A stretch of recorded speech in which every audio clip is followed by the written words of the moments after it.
Have you ever been treated like garbage by people who thought they were better than you? Grace Harper's hands trembled as she adjusted her mother's collar one last time. The Plaza Hotel's grand ballroom stretched before them, ice sculptures melting beside champagne towers, 500 guests who'd already decided Dorothy didn't belong here. "You look beautiful, Mama," Grace whispered, even though her heart was breaking. Dorothy Harper smoothed down her floral dress. The one she'd sewn herself from fabric bought at the Joann's back in Murfreesboro. $45, total.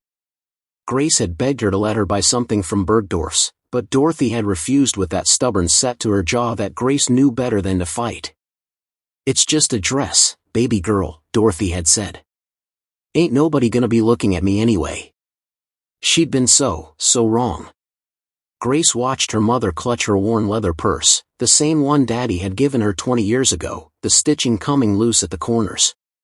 Dorothy's shoes were sensible flats from Payless, practical and comfortable for her bad knees. Next to Caroline Blackwell's Manolo Blahniks clicking across the floor like ice picks, they looked like they'd walked out of a church basement sale. "Don't cry," Grace told herself. "Don't you dare cry. This is your wedding day." But was it? Really?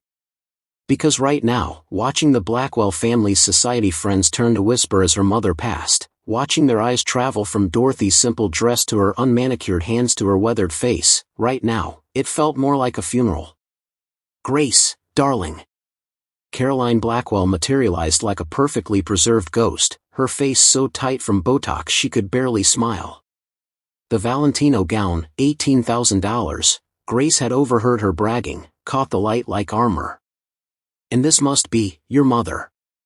The pause before your mother stretched just long enough to draw blood.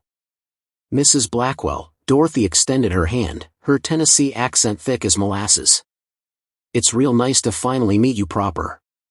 Grace talks about y'all all the time." Caroline's fingers barely grazed Dorothy's palm before withdrawing. "How quaint. I love your dress. Very homespun." Grace's stomach dropped. Around them, conversations dimmed. Eyes tracked their interaction like sharks sending blood and water. "Made it myself," Dorothy said, pride in her voice that made Grace want to scream. "Mama, please, don't give them ammunition." "How resourceful." Caroline's laugh tinkled like breaking glass. "Harrison, come meet Grace's mother. She makes her own clothes." Harrison Blackwell III turned from his circle of investment bankers, his expression already arranged into polite dismissal. The kind of face that said, "I'm humoring you, but let's make this quick." His Tom Ford tuxedo probably cost more than Dorothy's truck.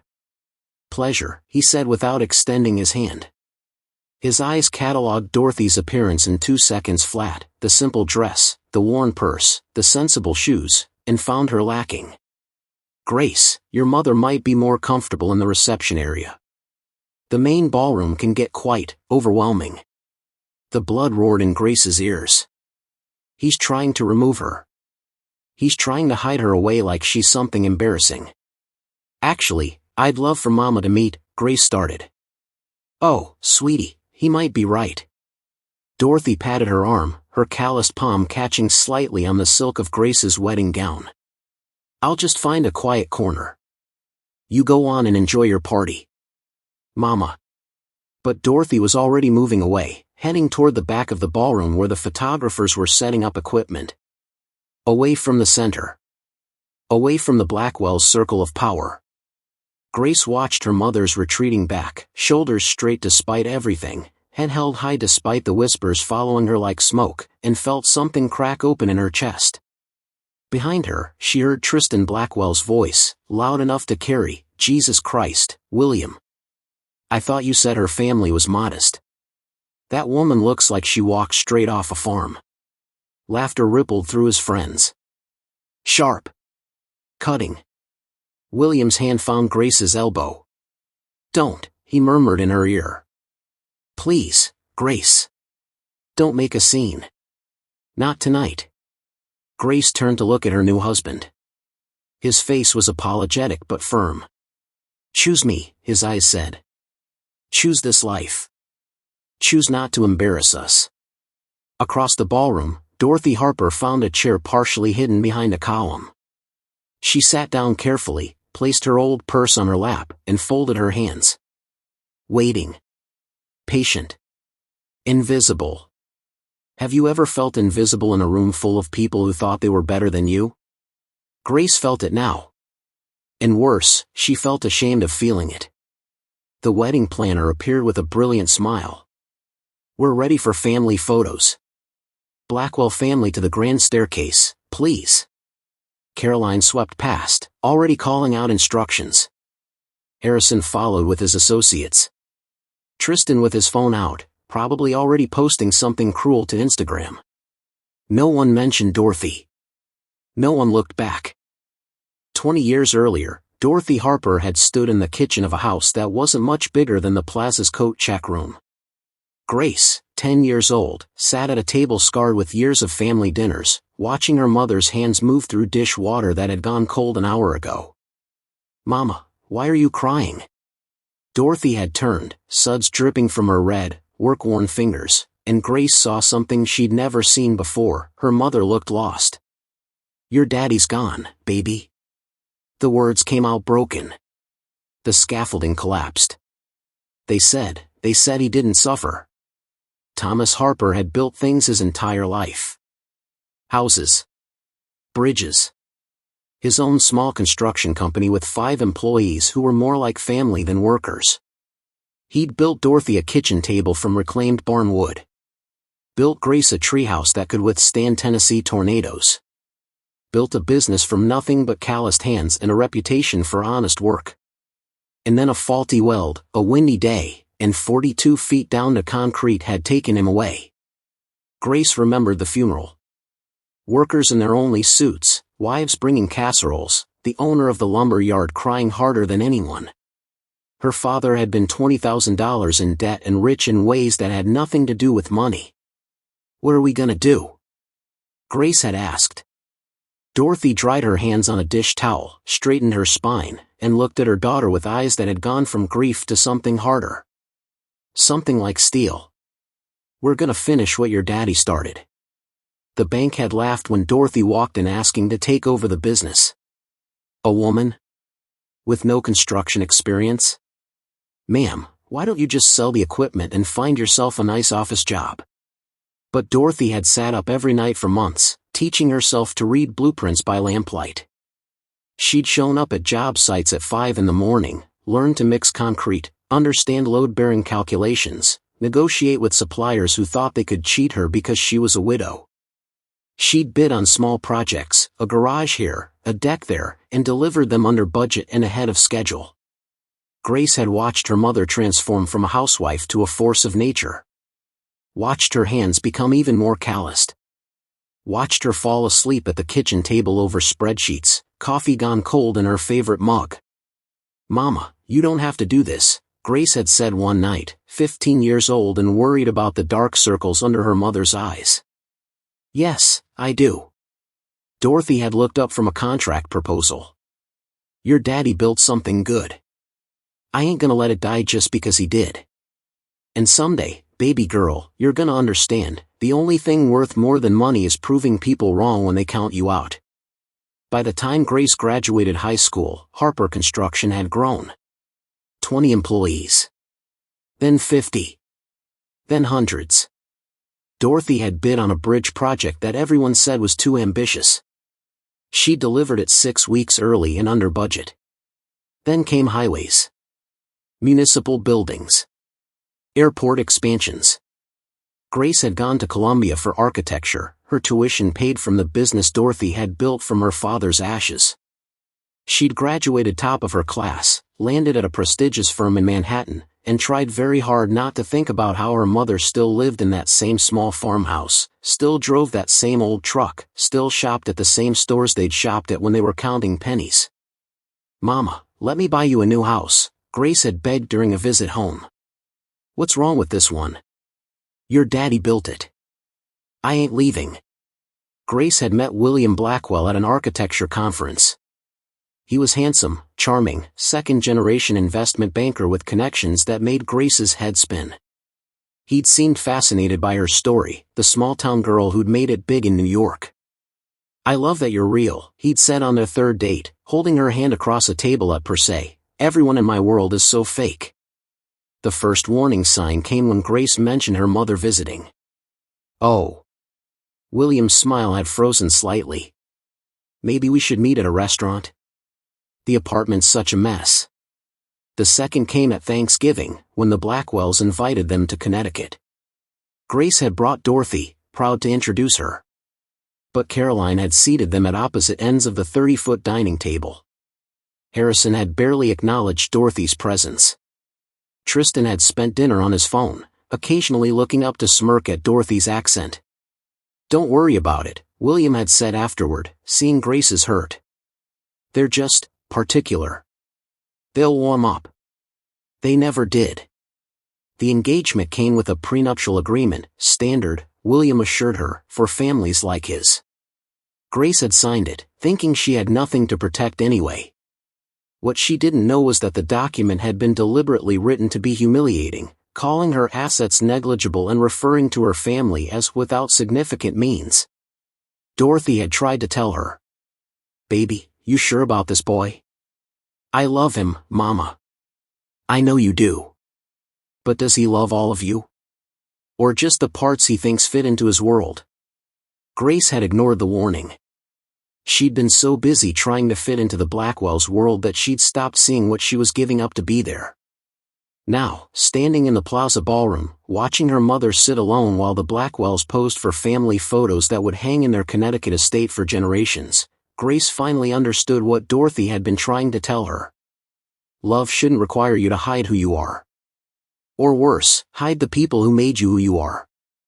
The photographer finished with the Blackwell family portraits at 8:47 p.m. Grace knew because she'd been watching the clock, counting the minutes her mother sat alone behind that column, invisible to everyone who mattered in this room. "Now let's get one with the bride's family," the photographer called cheerfully. Grace's heart lifted. Finally. She turned to gesture for her mother. "Actually," Caroline's voice cut through the moment like a knife through silk, "let's do the extended Blackwell family first. Aunts, uncles, cousins. This will take a while. Another 20 minutes.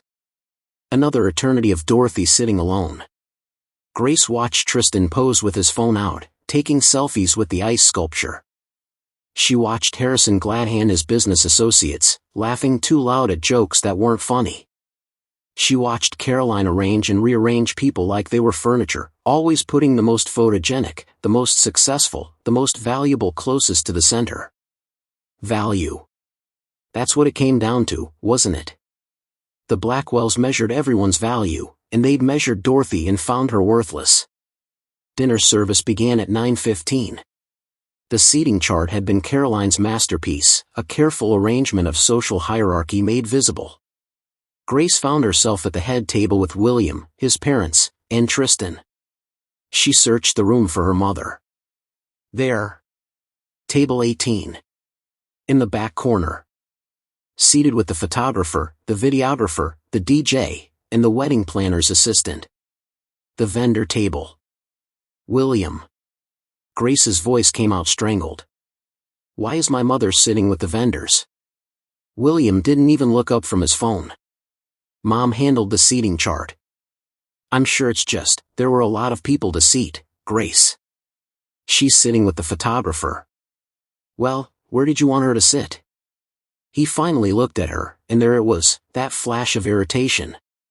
"It's not like she knows anyone here. She's my mother. She should be sitting with family. She is sitting with family. She's in the room, isn't she?" William's jaw tightened. "Can we not do this right now? People are watching. People were always watching." That was the problem.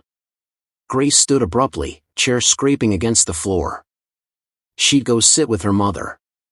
She'd move her own chair to that table in the back, and damn what anyone thought. Harrison's voice boomed through the microphone. "Ladies and gentlemen, if I could have your attention for a toast." The room quieted.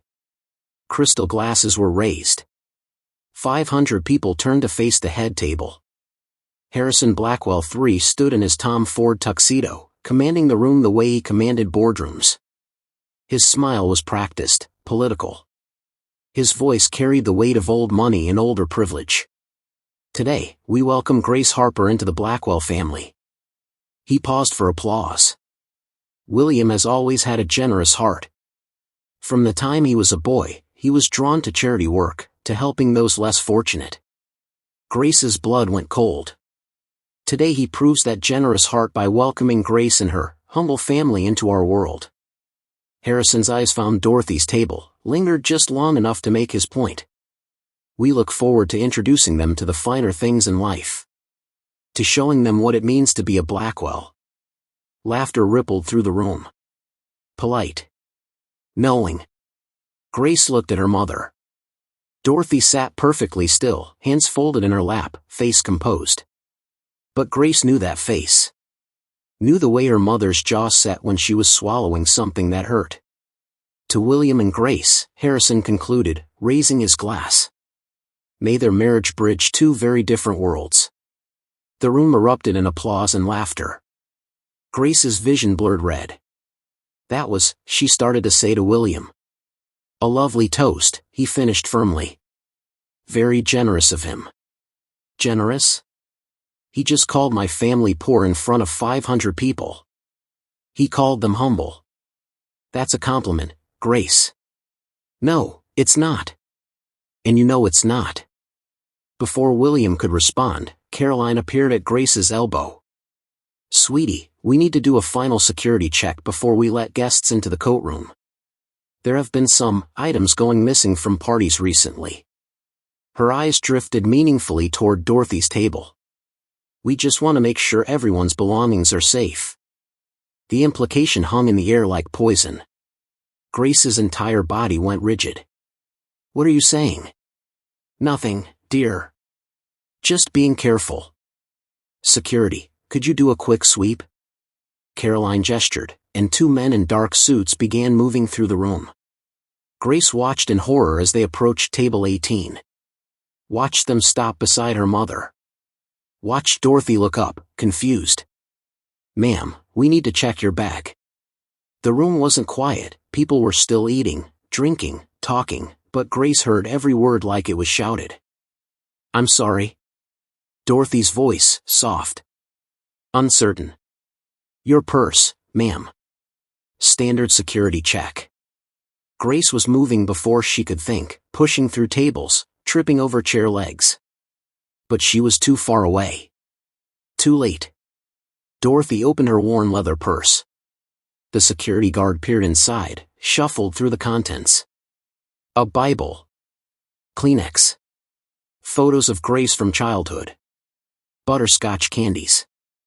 A coupon for Kroger. She's fine, the guard said, already moving away. But the damage was done.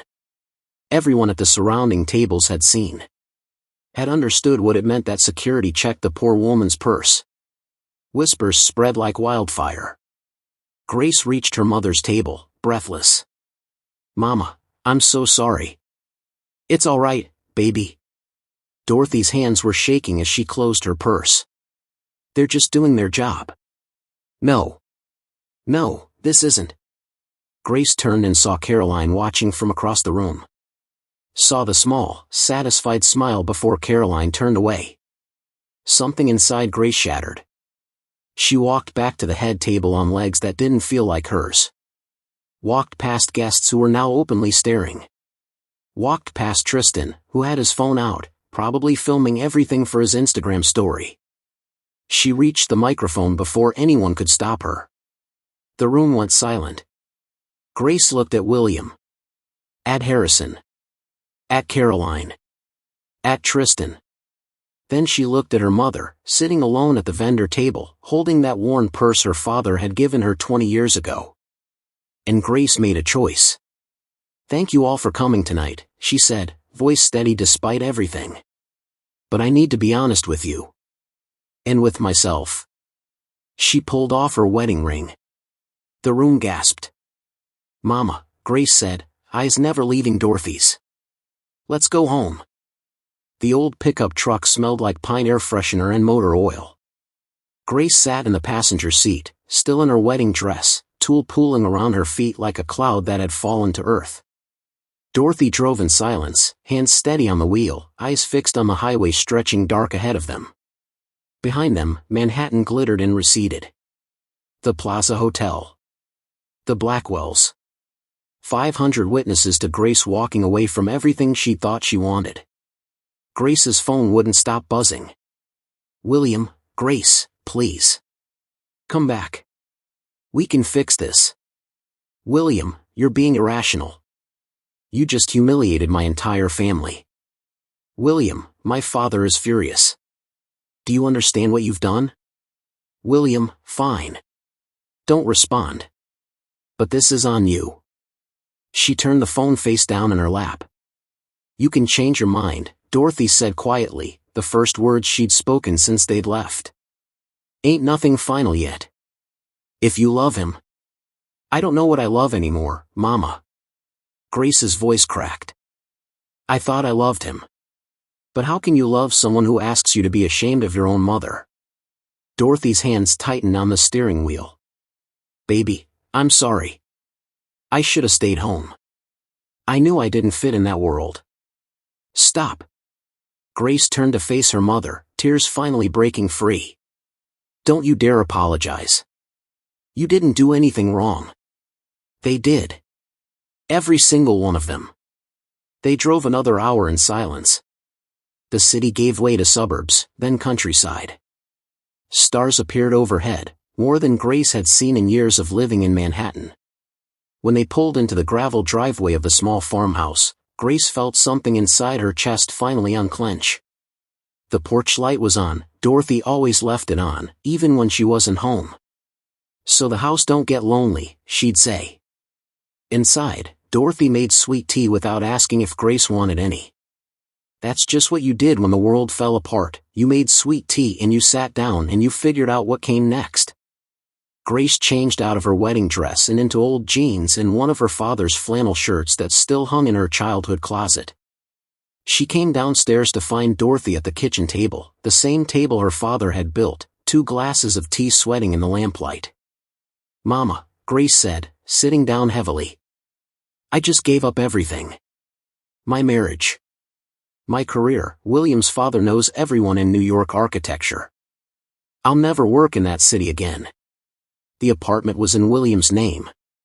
My job, my friends, my whole life. I know, baby. What am I going to do? Dorothy was quiet for a long moment. Then she stood and walked to the hall closet. When she came back, she was carrying an old wooden box, the kind that might hold photos or important papers. She set it on the table between them. There's something I need to show you, Dorothy said.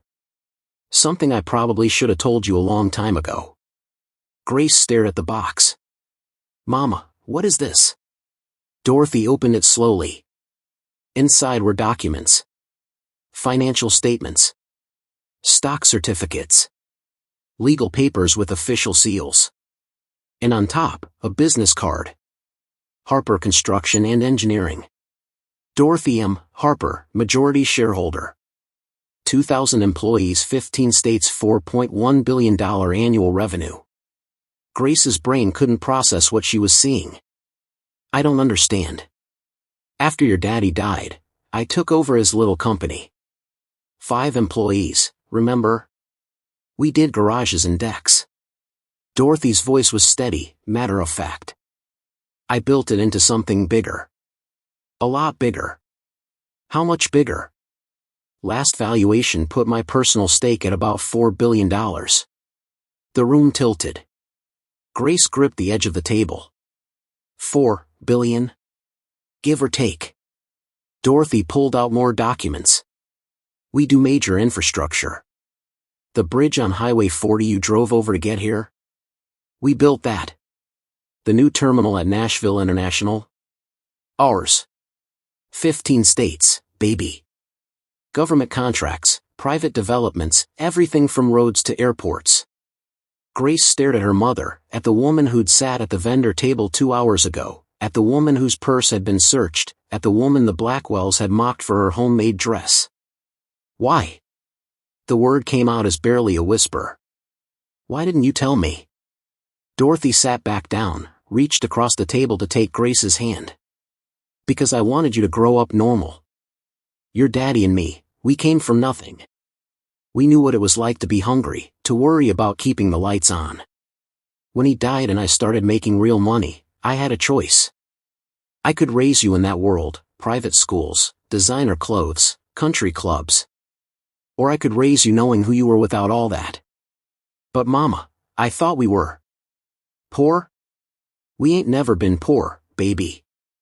Not since you were about 12. But I lived like we were because I needed you to understand something. Dorothy squeezed Grace's hand. Money don't make you better than nobody. It's just a tool. Character is what you are when nobody's watching. Integrity is what you do when it costs you something. Grace felt tears streaming down her face. The Blackwells thought they were better than us. I know. Dorothy's eyes were fierce now. And tonight, they showed you exactly who they are. Harrison with his condescending toast. Caroline with her security check. Tristan with his phone out, making fun. And William. Dorothy paused. William chose them over you. He did, Grace whispered. So now you got a choice to make, baby girl. Dorothy pulled out another document from the box, a property deed. The Blackwells are building that new development up in Hudson Valley, aren't they? The luxury one? Grace nodded, confused. Their financing comes from Blackwell Capital, Harrison's firm. Dorothy's smile was small and dangerous.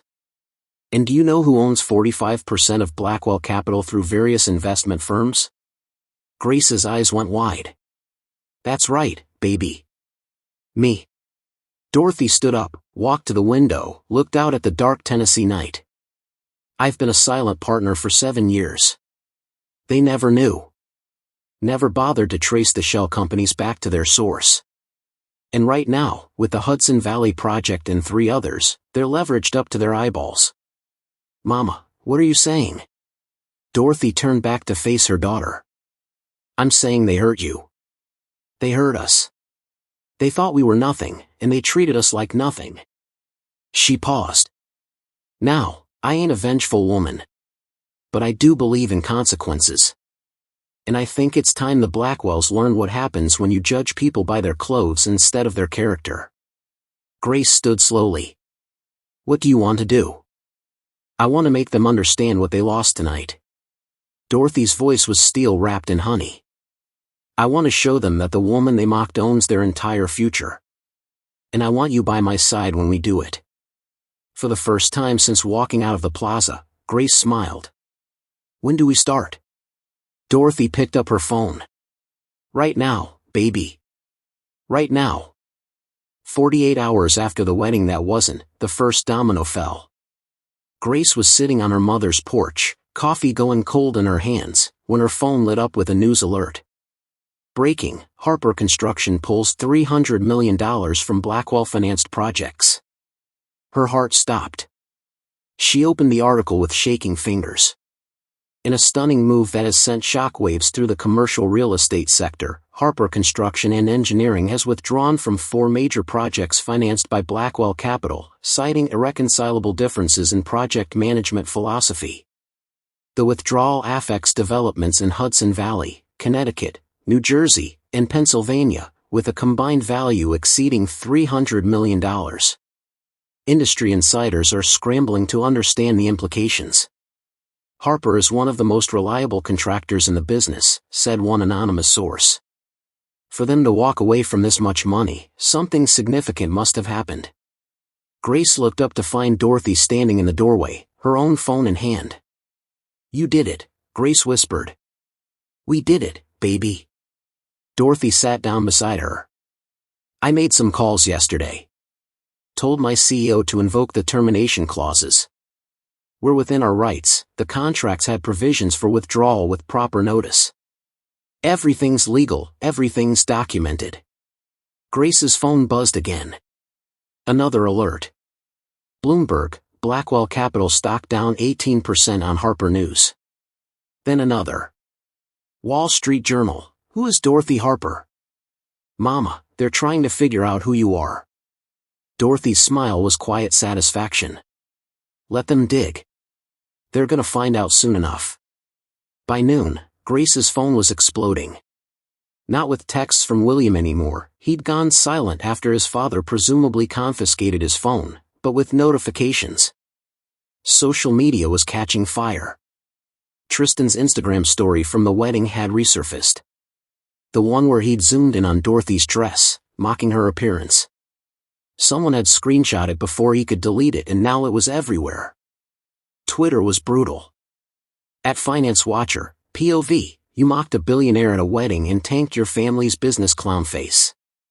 At Construction News, Dorothy Harper owns 40% of Harper Construction, sits on 6 major boards, and has been funding infrastructure projects for 15 years. The Blackwells accused her of stealing. At Social Justice 2024, this is what happens when you judge people by their clothes. The poor old woman in the homemade dress just pulled $300 million. Hashtag karma is real. The meme started within hours. Screenshots of Dorothy sitting alone at the vendor table, juxtaposed with headlines about her wealth. Tristan's mocking video played on loop with caption after caption roasting him. Grace found herself reading the comments, unable to look away. She sat there with dignity while they treated her like garbage. Queen behavior. The Blackwells really searched her purse. Her purse. And now she owns their whole company? That bride chose her mama over a rich family. That's real love right there. By 3 p.m., Dorothy's lawyers sent the second wave. Grace watched from the farmhouse as her mother made call after call, her voice calm and professional, explaining to board members and partners exactly who she was and what she was doing. Yes, sir, that's correct. I'm exercising my rights as majority shareholder. No, this isn't negotiable. I'll see you at the emergency meeting on Friday. The news broke an hour later. CNBC, Dorothy Harper revealed as majority shareholder in Blackwell Capital. The article was devastating in its detail. Dorothy M. Harper, the founder and primary stakeholder of Harper Construction and Engineering, has been revealed as the controlling shareholder of Blackwell Capital, owning 45% of the investment firm through a network of holding companies registered in Delaware and Nevada. Combined with proxy votes from institutional investors who have pledged support, Harper effectively controls 51% of voting shares. The revelation comes 2 days after Harper Construction withdrew from all Blackwell-financed projects and 48 hours after Harper's daughter, Grace Harper, walked away from her marriage to William Blackwell during the wedding reception at the Plaza Hotel. Sources close to the situation report that Harper family members were subjected to public humiliation during the event, including Harrison Blackwell III making remarks about Harper's humble background and security personnel searching Dorothy Harper's belongings. Harrison Blackwell could not be reached for comment. Blackwell Capital's stock has fallen 31% since markets opened this morning. Grace's hands were shaking as she finished reading. Mama, they're connecting everything. The wedding, the business deals, all of it. Good, Dorothy said firmly. Let them connect the dots. Let everyone see what happens when you treat people like they're beneath you. Grace's phone rang. Unknown number. She almost didn't answer, but something made her pick up. Grace Harper? A woman's voice, professional. This is Jennifer Walsh from the Wall Street Journal. I'm writing a feature on your mother and the Blackwell situation. Would you be willing to comment? I don't know if. Dorothy held out her hand for the phone. Grace gave it to her. Ms. Walsh, this is Dorothy Harper. My daughter won't be giving interviews.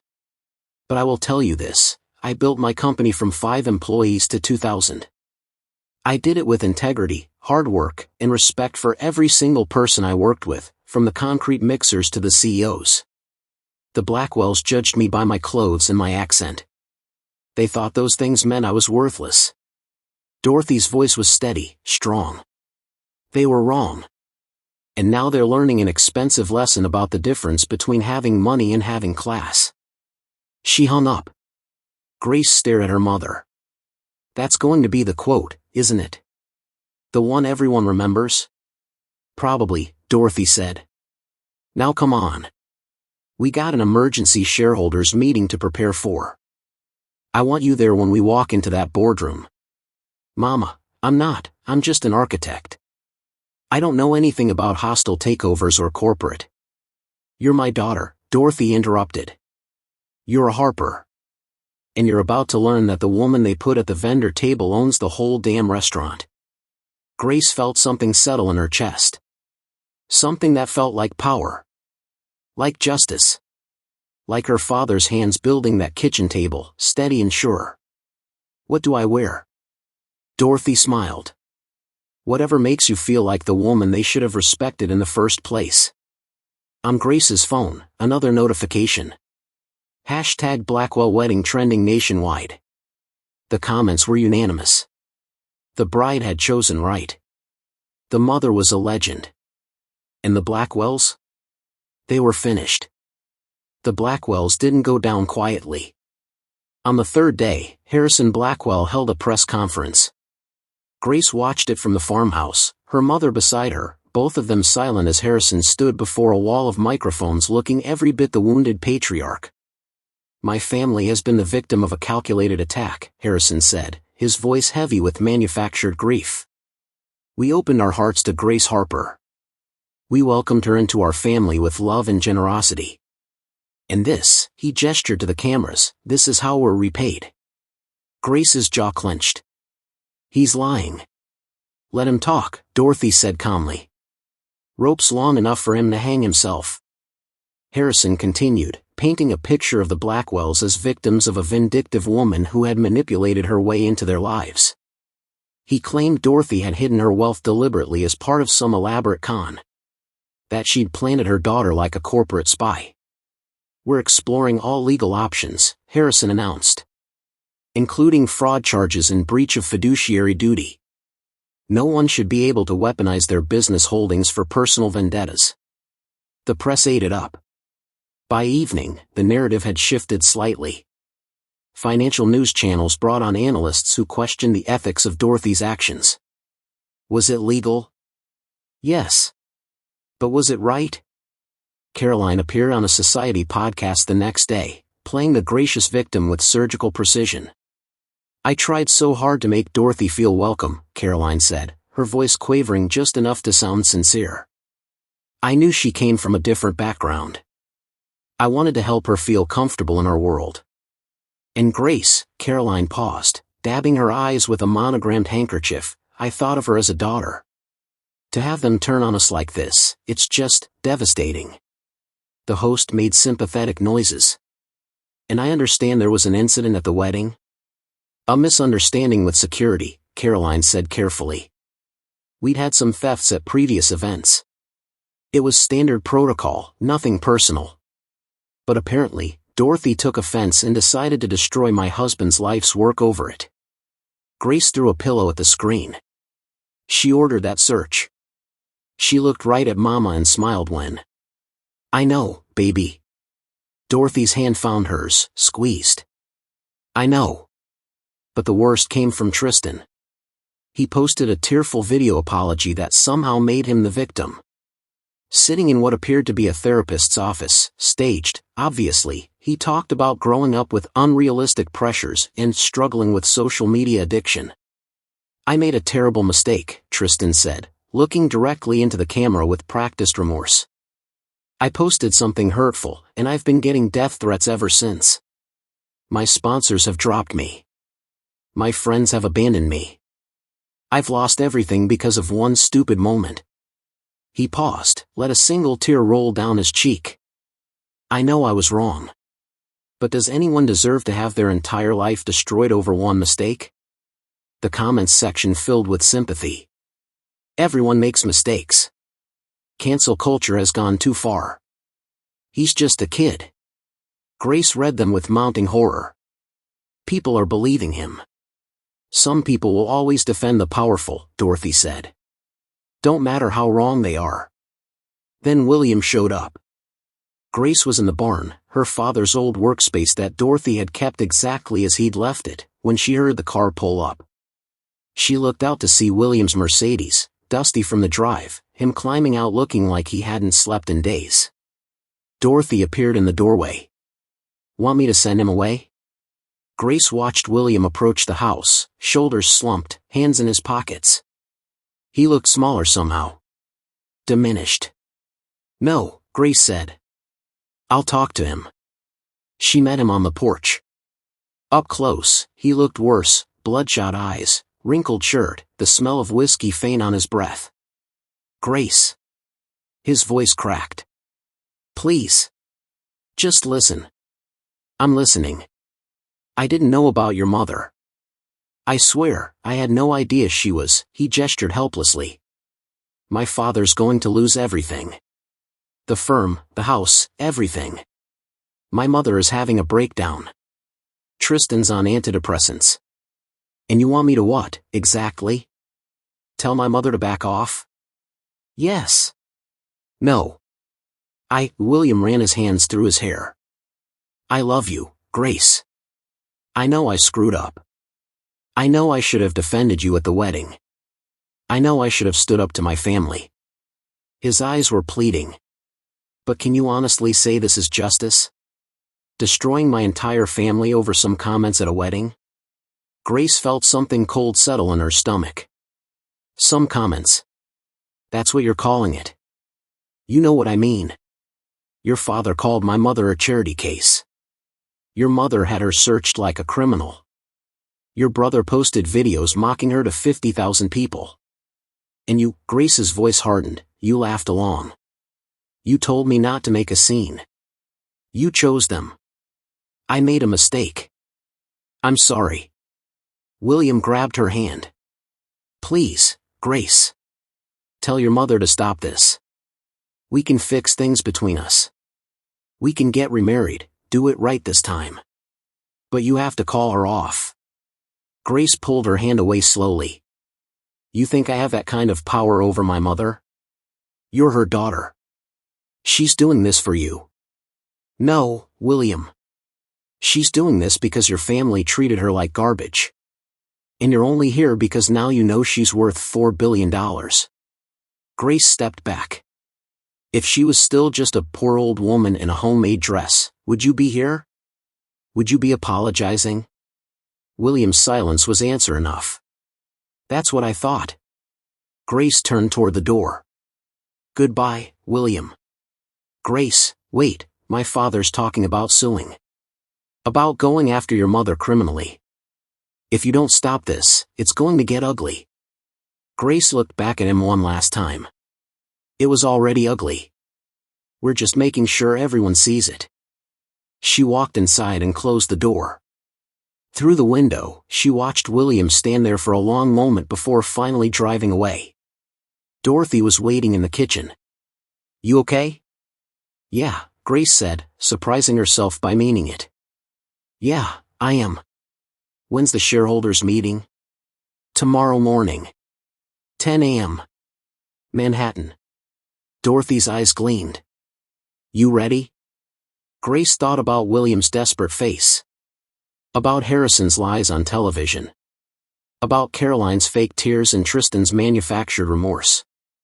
She thought about her mother sitting alone at the vendor table, dignity intact despite everything.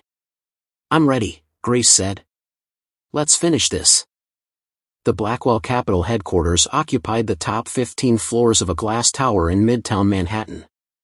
Grace stood on the sidewalk looking up at it, her reflection fractured in 1,000 windows, and felt her stomach clench. "Second thoughts?" Dorothy asked beside her. Grace looked at her mother. Dorothy wore a simple navy suit, expensive, but not showy.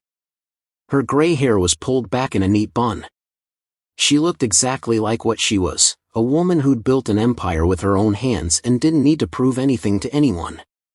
"No second thoughts," Grace said. She'd chosen a charcoal pantsuit and her father's watch. "Armor. Let's go." The elevator ride to the 40th floor felt eternal. Grace watched the numbers climb, her heart pounding in time with each floor.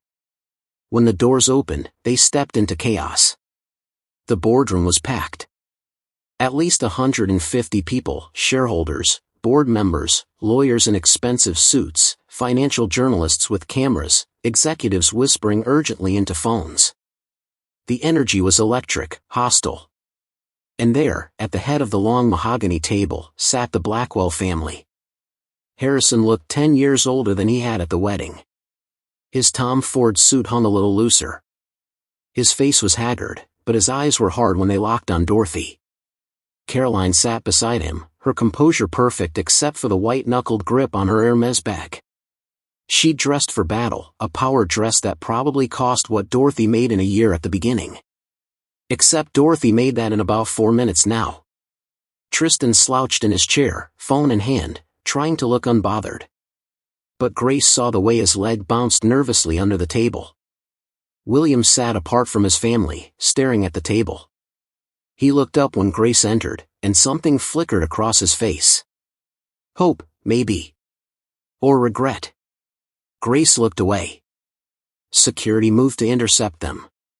"Ma'am, this is a private shareholders meeting." "I'm aware," Dorothy said calmly, producing a document from her briefcase. "Dorothy M. Harper. Majority shareholder. This is my daughter, Grace Harper, who's here as my advisor and witness." The security guard scanned the document, paled slightly, and stepped aside. The room went silent as they walked toward the front. Every head turned. Cameras flashed.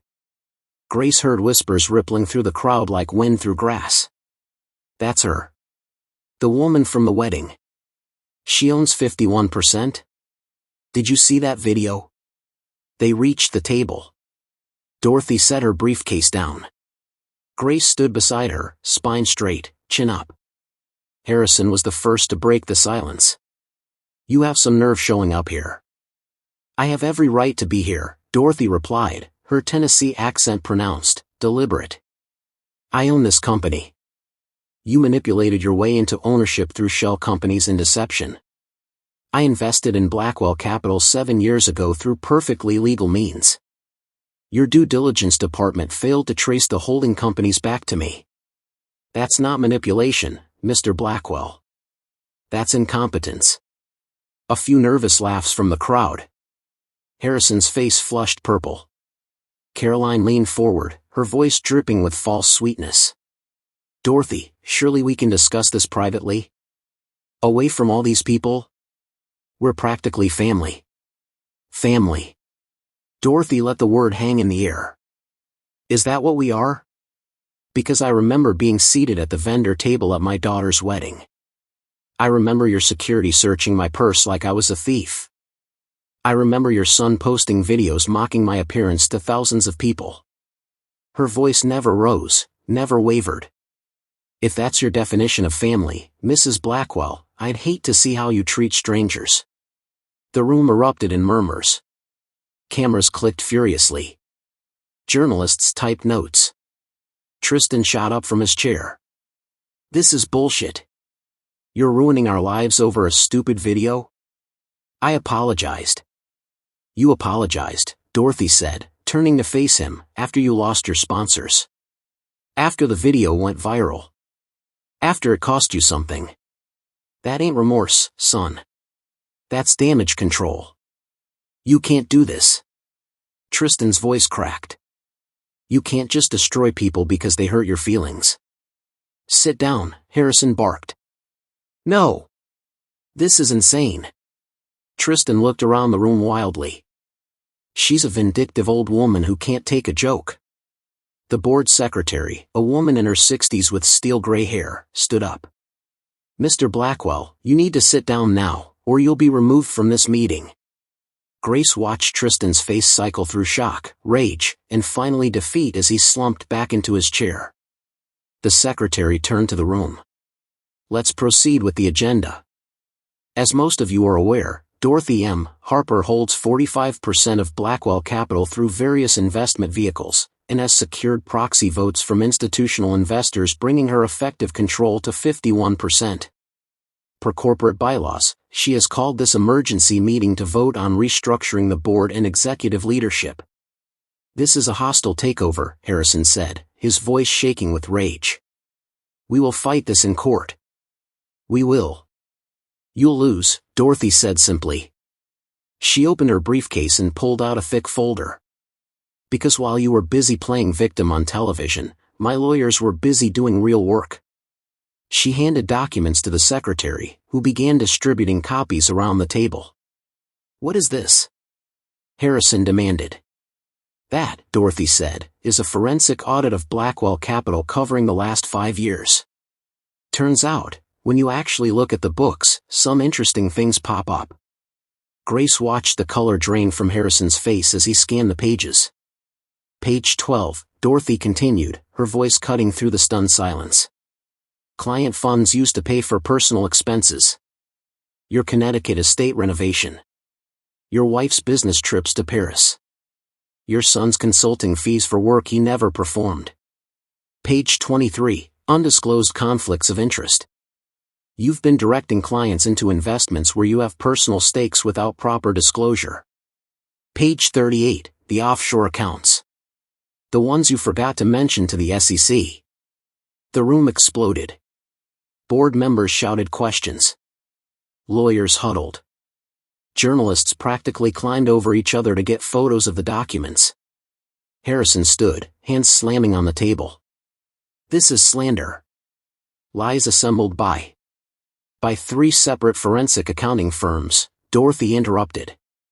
"All hired independently. All reached the same conclusions. And all of this has been submitted to the Securities and Exchange Commission as of 8 a.m. this morning." Caroline gasped. William's head dropped into his hands. Tristan looked like he might be sick. "Now," Dorothy said, Sunday morning, let's have that vote. All in favor of removing Harrison Blackwell III as managing partner and restructuring the board?" Hands shot up around the room. Grace counted them. More than 2/3. "Motion passes," the secretary said. "Mr. Blackwell, you and your family are hereby removed from all positions of authority at Blackwell Capital, effective immediately." Grace looked at William.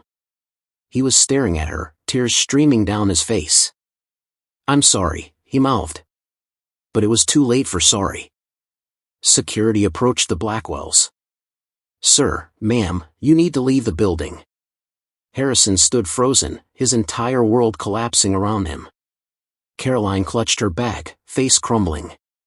Tristan was already heading for the door, phone out, probably calling his lawyer. William stood slowly. He walked past Grace without looking at her, shoulders shaking. The room watched in silence as the Blackwell family was escorted out of their own company. When the doors closed behind them, Dorothy turned to the remaining board members. "Now," she said, "let's talk about how we're going to rebuild this company the right way." Grace stood beside her mother, watching a room full of Manhattan's financial elite hang on every word from a woman in a simple navy suit with a Tennessee accent. The woman they'd put at the vendor table. The woman who now owned everything they'd built. 3 months later, Grace sat in her new office on the 38th floor of what was now Harper Blackwell Capital, renamed to reflect its new ownership and direction. Through the window, she could see the whole city spread out below, glittering in the afternoon sun. Her phone buzzed with a news alert. She'd set up notifications for the Blackwell name, unable to help herself from watching the aftermath unfold. New York Times, Harrison Blackwell sentenced to 18 years in federal prison. Grace opened the article, scanning the details she already knew by heart. The trial had been swift and brutal. The evidence Dorothy's forensic accountants had assembled was airtight: embezzlement, fraud, tax evasion, securities violations. Harrison had tried to claim ignorance, then incompetence, then finally had broken down on the stand, blaming everyone but himself. The prosecution had been particularly effective at showing the jury photos from the Plaza wedding, Harrison in his Tom Ford tuxedo, champagne in hand, making his mocking toast about humble families, right before detailing how he'd stolen from clients to fund that lifestyle. The jury had deliberated for less than 4 hours. Grace scrolled to the next article, this one from page 6. Caroline Blackwell spotted at Target, how the mighty have fallen. The photos were devastating. Caroline, without makeup, hair pulled back in a messy ponytail, pushing a cart through Target. The accompanying article detailed her complete social exile. Every museum board had voted her out the day after the boardroom meeting. The country club had revoked her membership. Her charity foundation had been dissolved when auditors discovered the donations had largely funded her shopping addiction. She'd been forced to sell the Connecticut estate, the Manhattan penthouse, even her jewelry collection. Now she lived in a modest 2-bedroom apartment in White Plains and actually worked, as an event coordinator for a small catering company. The woman who'd had Dorothy's purse searched was now setting up folding chairs at corporate luncheons. Grace's phone buzzed again. A text from her mother. "Mama, saw the news about Harrison. You okay?" Grace, "Yeah. You?" "Mama, justice ain't always pretty, but it's necessary. Come by for dinner tonight?" Grace, "Wouldn't miss it." Grace pulled up Instagram, morbid curiosity getting the better of her. Tristan's account was still public, though his follower count had cratered from 50,000 to less than 800. His last post was from 2 months ago, a generic apology that had been ratioed into oblivion. She clicked through his tagged photos and found what she was looking for. Someone had spotted him working at a tech startup in Austin, Texas. Not as an executive. Not as an influencer. As a junior marketing coordinator, making $45,000 a year. Every time he tried to post something, the comments filled with the same memes. Screenshots of him mocking Dorothy. Screenshots of his tearful fake apology. The internet had decided Tristan Blackwell was the patron saint of entitled rich kids getting their comeuppance, and they weren't letting him forget it. Grace should have felt satisfaction. She did feel satisfaction. But also something else. Something that felt almost like pity. Almost. A knock at her door pulled her from her thoughts. "Come in." Dorothy entered, carrying 2 cups of coffee. She'd officially taken over as chairman of Harper Blackwell Capital, while Grace had accepted a position as VP of Strategic Development. Together, they were rebuilding the firm from the ground up.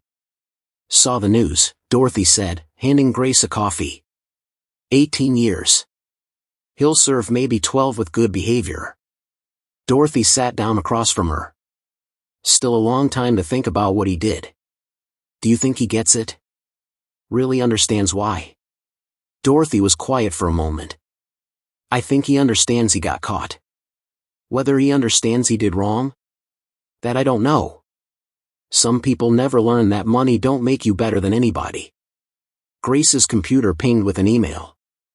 She glanced at it, then did a double take. From email protected. Subject, "I needed you to know." She shouldn't open it. She knew she shouldn't.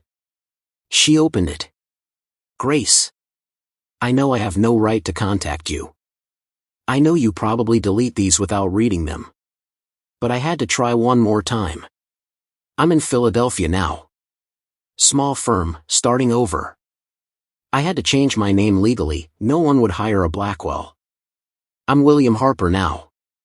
I took your last name because it's the only thing from our relationship I had any right to keep. I watch your mother's interviews. I read about the work you're both doing, merit-based hiring, ethical investment practices, programs for working-class students. You're changing the industry. You're making it better. I understand now what I couldn't see before. It wasn't about the money. It was never about the money. It was about respect. Basic human respect. And my family, and we didn't give your mother that. We didn't give you that. I don't expect forgiveness. I don't deserve it. I just needed you to know that you were right to walk away. You were right about everything. I hope you're happy, Grace. I really do. William." Grace stared at the email for a long moment. Then she hit delete. Dorothy watched her. "Was that?" "Yeah. You gonna respond?" Grace thought about it. Thought about William alone in Philadelphia, carrying her family name like penance. Thought about the man who'd told her not to make a scene while his family humiliated her mother. "No," she said finally. Some bridges you burn completely. Make sure you can't walk back across them even if you wanted to. Dorothy smiled, proud. Your daddy would have said the same thing. They sat in comfortable silence for a moment, sipping their coffee, watching the city below. You know what the best part is? Grace said suddenly. What's that, baby? We didn't just beat them. We became the standard. Every firm in this city is now trying to copy our ethics policies. Business schools are studying our restructuring as a case study in accountability. We didn't just win. We changed the game. Dorothy reached across and squeezed her hand. That's because we remembered where we came from. The Blackwells, they forgot. They thought the money made them special. They learned the hard way, money's just money. Character is forever. Grace's phone buzzed one more time. Another article. Forbes, The Harper Method, How a Mother-Daughter Team Reformed Investment Banking. She smiled and set the phone down. Come on, Dorothy said, standing. Let's go home.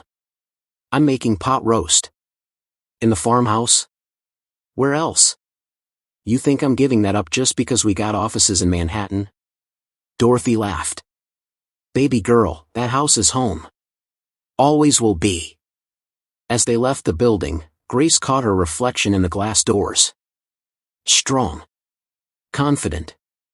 No longer trying to fit into someone else's world. She was building her own. 1 year after the wedding that changed everything, Grace stood on the front porch of the farmhouse watching the sun set over the Tennessee mountains. The air smelled like honeysuckle and fresh-cut grass, and somewhere in the distance, she could hear the sound of construction equipment winding down for the day. Dorothy came out carrying 2 glasses of sweet tea, condensation already forming on the sides. She handed one to Grace and settled into the porch swing her husband had built 30 years ago. The chains creaked softly, a sound as familiar as breathing. They finished the foundation today, Dorothy said, nodding toward the property next door where crews had been working for the past 3 months. Grace looked at the construction site, what would soon be the Harper Community Center. Free after-school programs for local kids. Career counseling. Computer labs. A small library. Everything Grace wished she'd had access to growing up, now available to the next generation. Daddy would have loved this, Grace said softly. He would have been first in line to hammer nails, Dorothy agreed. Your daddy always said the measure of a person ain't what they build for themselves. It's what they build for others. They sat in comfortable silence, rocking gently, watching the sky turn from gold to pink to purple. This had become their ritual, Friday evenings on the porch, no phones, no business talk, just mother and daughter in the mountains that had raised them. Mama, can I ask you something? Always, baby. Do you ever regret it? What we did to the Blackwells? Dorothy was quiet for a long moment, considering. I regret that it was necessary. I regret that people can be cruel enough to treat others the way they treated us. But do I regret holding them accountable? No. Not for 1 second. She turned to look at Grace. Those people thought they could judge someone by their clothes, their accent, where they came from. They thought money gave them the right to treat folks as less than human. And if I'd let that slide, if we just walked away and pretended it didn't hurt, what would that teach the next person they looked down on? That it's okay, Grace said. Exactly. Sometimes mercy is letting someone off the hook. But sometimes mercy is making sure they learn the lessons so they don't hurt nobody else. Grace's phone buzzed. She promised herself no work tonight, but the name on the screen made her look. It was an article someone had tagged her in. She opened it, then felt her breath catch. Tennessee Tribune, local hero Dorothy Harper donates $50 million to Rural Education Initiative. The photo showed her mother at a press conference Grace had missed while in meetings. Dorothy standing beside the governor, both of them smiling, holding a giant check. But what struck Grace was the quote they'd pulled for the headline. I grew up poor in these mountains. I know what it's like to wonder if you're smart enough, good enough, worthy enough. Every child deserves to know they are. Money don't determine your worth. character does. Grace felt tears prick her eyes. Mama, you didn't tell me about this. Dorothy shrugged. Didn't need to make a fuss. It's just money doing what money should do, making things better for folks who need it. $50 million isn't just money. To you and me, it's a tool. To those kids getting scholarships in new school buildings, it's a chance. That's all anybody really needs, a chance to show what they're capable of. A truck pulled into the driveway. Grace looked up and smiled. Marcus Chen, the site foreman on the community center project, climbed out carrying a toolbox and a tired grin. Ladies, he said, tipping an imaginary hat. Thought I'd drop off these revised blueprints before the weekend. Come on up, Dorothy called. You eaten yet? Not since lunch. Then you're staying for dinner. I got a pot roast that'll feed half the county. Marcus laughed and climbed the porch steps. He was younger than Grace, 32 to her 31, and had grown up 3 towns over. His family had worked construction for generations, and he'd built his own small firm from the ground up. No fancy degrees, no trust fund, just skill and determination and hands that knew how to build things that lasted. He'd been working with Harper Construction for 6 months now, and somewhere along the way, professional respect had turned into coffee breaks that ran long and conversations that had nothing to do with load-bearing walls. Dorothy shot Grace a knowing look and excused herself to check on dinner. Marcus sat down on the porch railing, blueprint tube in hand. Your mama's something else. You know she's paying my crew 20% above market rate? Says anybody working on a community project deserves to be paid like their work matters. That's Mama. She believes you can tell a lot about people by how they treat folks who can't do anything for them. Smart woman. Marcus was quiet for a moment, then said, I saw the news about Harrison Blackwell's sentencing. That must have been complicated for you. Grace considered the question. A year ago, she would have lied, would have pretended it didn't affect her. Now she just told the truth. It was necessary. That's different than easy. You ever hear from William? He emails sometimes. I don't respond. Grace looked out at the mountains. He wants forgiveness, but he doesn't understand what he'd be forgiven for. It's not about the wedding. It's about every choice that led to that moment. Every time he laughed at someone's accent. Every time he judged someone by their shoes instead of their character. You can't apologize for who you fundamentally are. Marcus nodded slowly. For what it's worth, I think you made the right call. Walking away from that wedding took guts. Walking away was the easy part. The hard part was realizing I'd almost let myself become like them. Almost convinced myself that my mama's homemade dress was something to be ashamed of instead of something to be proud of. And now? Grace smiled. Now I know better. The most expensive thing I own is my integrity. Can't buy that at Bergdorf's. Dorothy called from inside, y'all come eat before this gets cold. They went inside to find the kitchen table, the one Grace's father had built from barnwood, set for 3. Pot roast, green beans, cornbread, everything simple and perfect and exactly what it needed to be. Over dinner, they talked about the community center, about the new scholarship program, about the 3 Harper Construction employees who'd just finished their engineering degrees on the company's education program. They talked about everything and nothing, the way people do when they're comfortable in their own skin and their own company. After Marcus left, with a lingering look and a promise to see Grace at the groundbreaking ceremony next week, Dorothy and Grace cleaned up together, falling into the rhythm they'd developed over a lifetime. You like him, Dorothy said. It wasn't a question. I do. He's good people. Reminds me of your daddy. Got those hands that know how to build things that last. Grace smiled. It's early, Mama. We're just... I know, baby. I'm just saying, when you find someone who respects you for who you are, not what you have, you hold on to that. That's rarer than any amount of money. They finished the dishes and returned to the porch. The stars were out now, more than you could ever see in Manhattan, spread across the sky like diamonds on black velvet. Mama, Grace said quietly, "Thank you." "For what, baby?" "For never pretending to be something you weren't. For teaching me that dignity matters more than designer dresses. For showing me that the greatest revenge isn't destroying your enemies, it's building a life so good they regret losing you." Dorothy took her hand, squeezed it. "You would have figured it out eventually. You're my daughter. You got steel in you, same as me, same as your daddy.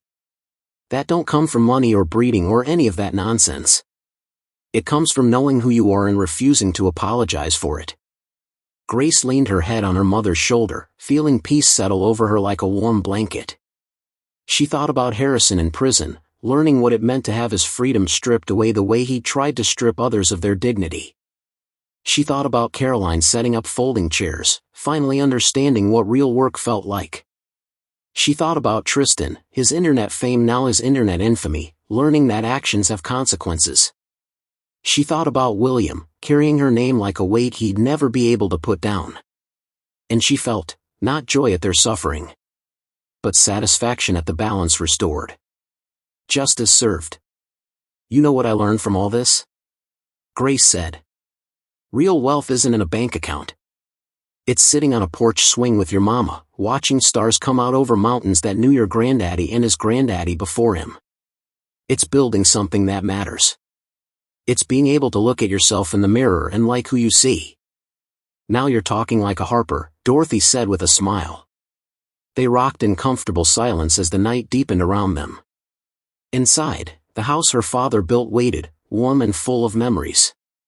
Tomorrow, Grace would return to Manhattan, to her office and her responsibilities and the work of rebuilding an industry. But tonight, she was just a daughter sitting with her mother, exactly where she belonged. The woman they'd mocked at the wedding, the one in the homemade dress with the worn purse and the Tennessee accent, she'd won. Not through cruelty or revenge for revenge's sake, but through the simple act of refusing to be diminished. And her daughter, who'd almost lost herself trying to fit into a world that would never accept her, had found her way home. To the mountains. To her roots. To the truth that had been there all along. You can't buy class. You can't fake dignity. You can't purchase respect. You either have it, or you don't. And the Harpers? They had it in spades. So here's my question for you: what would you do if your family was humiliated like this? Drop your answer in the comments below. I read every single one. And listen, if someone you love has ever been underestimated, judged by their appearance, or treated like they didn't matter, tag them right now. Send them this story. They deserve to know they're valued. Now, if this story moved you, hit that subscribe button and smash that notification bell because I've got more revenge stories coming that will blow your mind. Trust me, you do not want to miss what's next. I'll see you in the next one. Stay strong. Stay humble. And remember, character always wins.